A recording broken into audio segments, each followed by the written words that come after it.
Now, before we enter the recovery phase of narcissism, there are a few things that are important to understand. And most of it is answering the question, how the hell did I get myself into this mess? Now let's get into it. How narcissists shatter self-esteem. Imagine your self-esteem as a delicate mirror, and when you first encounter a narcissist, they present themselves as skilled mirror makers. They reflect back all the best parts of you. And they're tricky, these narcissists. They build up your self-esteem. You see yourself in the narcissist reflection of you. And that reflection is flattering. They bring up all the best parts of you. But you know what? It's too good to be true. Chances are it's too good to be true. In that mirror, that reflection, it can shatter instantly just like that. Almost like childhood innocence at a Def Leppard concert. Is that reflection that they give you is what they want you to see, is what they want you to feel. After the love bombing phase, there's a perception shift. And it feels like you go from an oasis to quicksand. At first, the narcissist appears as just, this oasis, this life that appears in the middle of the desert of your life. It's just a source of comfort, a source of understanding, a source of support. In your mind, what they want you to believe is that you found your Obi-Wan Kenobi that's guiding you through all the twists and turns of existence. But this is where we need to hold on to our lightsabers, because the dark side is about to reveal itself. This oasis that they created for you, it isn't real. It's an illusion. It's a fabrication. And it's made of just narcissistic smoke and mirrors and projection of everything that they think you want in a life partner. They just reflect it back to you. And you see it because that's what you want to see. And then they take joy in shattering that. There is a facade crumble in the narcissist world. And it can feel like you're a character in a Dickens novel where you find yourself just craving the approval and kindness from a narcissist. It's like Oliver Twist that's just holding out this emotional bowl, hoping for scraps of understanding from your narcissist just to fill this starving heart that they've sucked dry. This is where they feel like they have all the power. And what was a flood of love and affection, suddenly the tap just gets turned all the way down to just a tiny drip. Oh, you want my love and affection, the narcissist will say? Well, here's a breadcrumb. Just a tiny little morsel, just a little bit. It's all I'm going to give you. It's all you deserve right now. It's like, it's nonsense. They just don't want to fake the love anymore. Faking it is just too hard. It's too much energy. That's where you see themselves, their soul. It's just a whole lot of emptiness. That's kind of when you realize this darkness, this emptiness inside the narcissist's chest is what they really are. And they actually don't have any genuine love and affection to give you. And at this point, you'll take the lie, you'll take the disbelief, but somehow even that doesn't feel real, and that doesn't even feel genuine. They crack. So if you remember earlier on in the relationship when everything felt so loving and so affectionate, and they were reflecting back all the love that we thought was just infinite forever and ever. You remember that deep understanding that the narcissist just kind of created, that just kind of fabricated, that felt so real?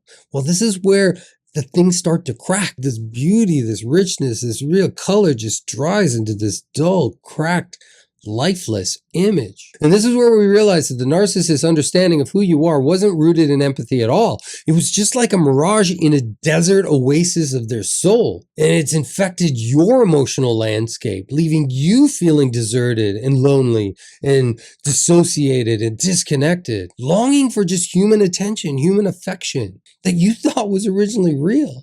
And yeah, it looked real, but if it was real, then why can't I hold on to it again? As soon as you reach out for it, it just disappears like magic. When the mask kind of comes off and we just can't see them for who they are anymore, when we're sucked in this narcissist world and narcissist web in the beginning, when the mask starts to crack in this descent phase, the narcissist that once provided us emotional nourishment that felt like all-you-can-eat buffet at Hogwarts. It's just like those house elves that go around, it's just stop serving dinner, take all the food away. So is a narcissist. Slowly you find your emotional plate is empty and you're left feeling more deprived than, a hobbit without second breakfast. And then the hunger pains kick in.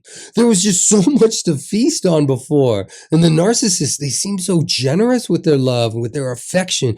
It's like, what happened? A narcissist just isn't capable of just keeping this feast, this all-you-can-eat buffet of love and affection going for very long periods of time. It's too much work for the narcissist. And that's when you realize realize it's just like that buffet isn't real, and the sundae bar, there actually never was a sundae bar. There's no more sprinkles. There's no more chocolate chips. There's no more sundae machine. There's no more cups. There's no more spoons. Turns out all that stuff was just pretend. It was rental. They just borrowed it for a couple hours just to say that, yeah, I'll make you pretend that I got this sundae bar for you, and it's not. And there's a shift in the narcissistic relationship. Now let's look at the other side of the narcissistic dance. The narcissist hunger, it becomes really insatiable. It's like the narcissist infects us with their criticism like a swarm of locusts that are descending upon a cornfield. The narcissist finds flaws in our character faster than Dr. Phil can see the flaws in teen wisdom. And it gets so confusing sometimes.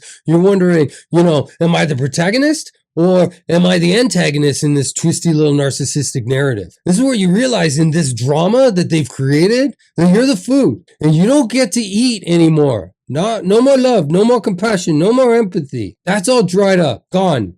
Not only will a narcissist take your wounds and exploit them, they'll also put salt on your wounds. Narcissists hunt for insecurity and wounds that you shared with them in that moment of vulnerability earlier on in the relationship when your narcissistic partner became, their ammunition. Those insecurities and those wounds that you shared with them in those moments of intimacy, those vulnerabilities, what the narcissist partner does is it looks at them and it packs them away and it uses them for ammunition later, just bullets in a gun that they're waiting to shoot at you. It's like the narcissists are just arming themselves with this emotional arsenal of your weaknesses and your vulnerabilities that they will later deploy with surgical precision, targeting your weakest spots with the skill of a sniper that can take down his target from like a mile away. And that's when you realize that the narcissist psychological onslaught is more brutal than, the fight at the end of Avengers Endgame. It's just sheer chaos and terror, and everything is going at you in all different directions, and you're completely lost in it.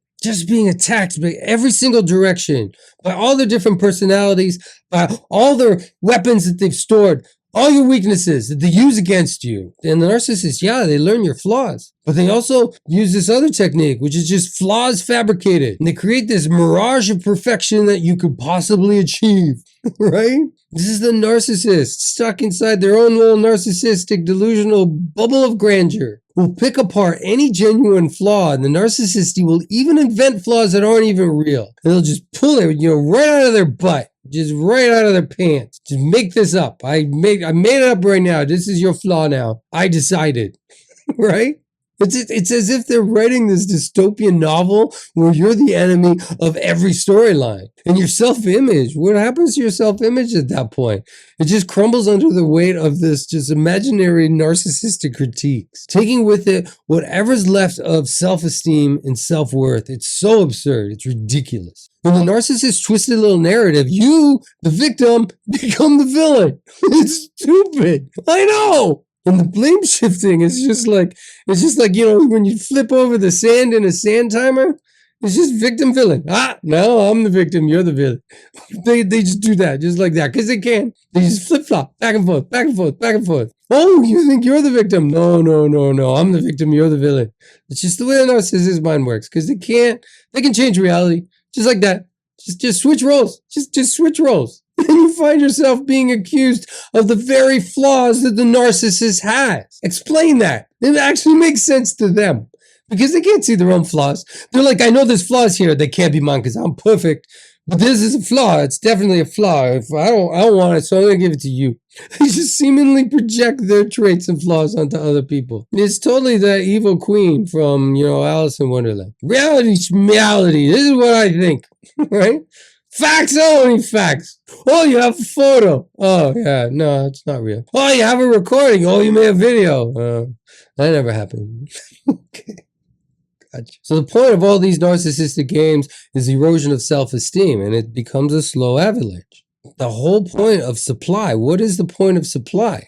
Supply is to erode your self-esteem. As a narcissist chips away your self-esteem, it's like watching an avalanche come down on you in like slow motion. It's just like piece by piece, your confidence just slowly starts to crumble away until you're left standing in just this rubble of a shattered identity. And you're sitting there at the bottom after all of the games, after everything's over, you're sitting there going, what happened? Who is this person? Who am I? This can't be me. It can't. But I keep hearing this voice. They keep repeating it. They see me as this way. They see it must be true. If someone else sees it, it has to be true. It has to. They wouldn't lie to me because they love me so much.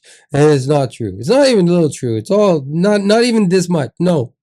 Nothing. Not even a little bit. It's narcissistic, mind-bending reality. They do that. Twisting logic, defying laws of reality. That's what narcissists do. It's like their reality is written in sand, and with a swipe of a hand, they can draw a whole new picture. That's the way the narcissist brain works. It's nuttier than a peanut butter parfait. Narcissists love to create this kind of feeling where you just kind of feel like you're naked in the storm with all your vulnerabilities exposed for your entire world to see. And that's how it feels when the narcissist just lays bare your deepest wounds, leaving you defenseless and raw, like a character in a dystopian novel just stripped of their armor. All your friends, all your colleagues, they're all kind of sitting there as your life's worth, and all the dirty laundry is just thrown out, and the narcissist just kind of throws it out, just right onto the front lawn for the whole world to see. Nothing that you share with a narcissist is kept secret. Everything is fair game for manipulation and control. So if you share something in confidence, the second that their trust in you wanes, or you threaten them in any kind of way,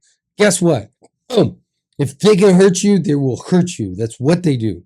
There's pain and there's suffering. And you think that, sharing these vulnerabilities showed so much trust, and to have that trust betrayed that quickly, just based on insecurity, it's baffling. It's baffling the extent in which the narcissist will go. I hope this inspires you. And if it has, just give me a like, give me a comment, follow. I have hundreds of videos out there and hundreds more coming.